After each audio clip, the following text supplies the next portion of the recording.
one more feature that came. So besides shell, the other big thing that the Xamarin team heard from feedback from people is, it's really great that you guys have gone through and given me an ability to write my app once, share all this UI code, have it look native on both platforms. But you know what?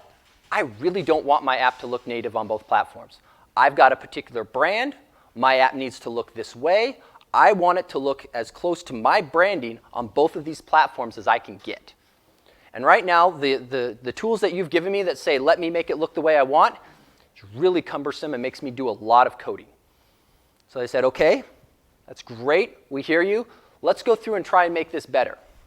So going back to that very first screenshot up here, this renderer layer in the middle. Okay? What the Xamarin team did is they said, OK, we're going to add this new feature called Xamarin.forms visual. Okay? We want to give you guys better control over the actual visual representation. Because, a button's still a button. I want to tap on it. I want it to click. Just because you say, OK, for my particular branding, I don't like these rounded corner buttons. Darn it, I want this thing square. Stop messing with this stuff. Let me make it look the way that I want. So they said, OK, we can do that. And what they did is they implemented Xamarin.forms visual, and they gave you one pre-built visual out of the box, Google's material design. So for Android users, you're already used to this look and feel. It's that very flat sort of color look. You don't see a lot of gradients going across it. Everything's done sort of with elevation, not a lot of shadows. It feels sort of flat is the wrong word because it definitely has depth to it. But it's the default look and feel that everyone's used to seeing when you talk about an Android app. Okay? So the Xamarin team said, OK, we'll go through. We're going to show you guys how to go through and create visuals, and we're going to give you material design. We're just going to build that into the box. So what you end up doing if you want to bring in material design to take control of it, one, you stop debugging so you get the right menu option.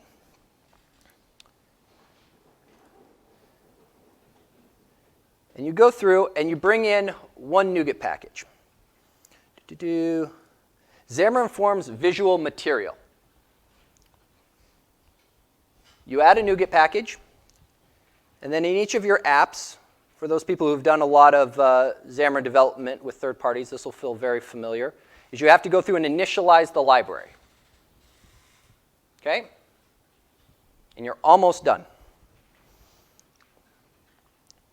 The last thing that you then can do is on each of your elements, you can go through and set a visual.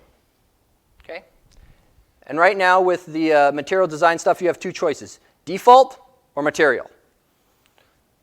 And the important thing to note is this visual property inherits down your tree. So if you say, I want everything material design, that's the look that I'm going for, I want all of this to match, great.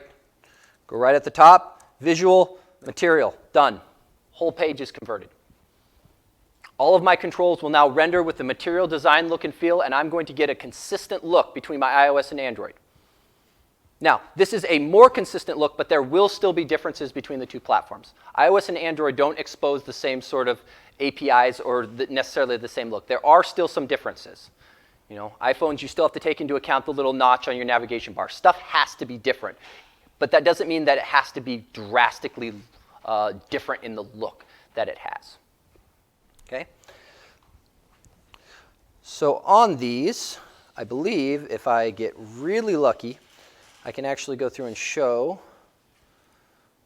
sort of what these are supposed to look like.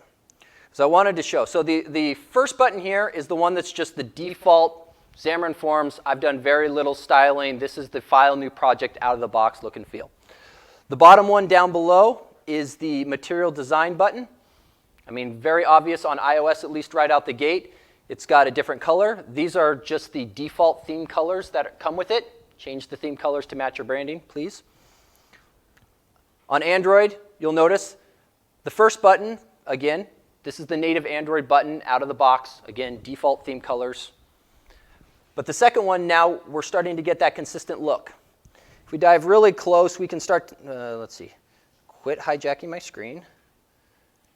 Give me that, and let me switch over. I'm going to make you trust me, because apparently this guy doesn't want to let me zoom while It's grabbing my keyboard shortcuts. There's a slight difference in the shadow underneath the two of them between the Android and the iOS. But without zooming in, it's really, really hard to see. Okay?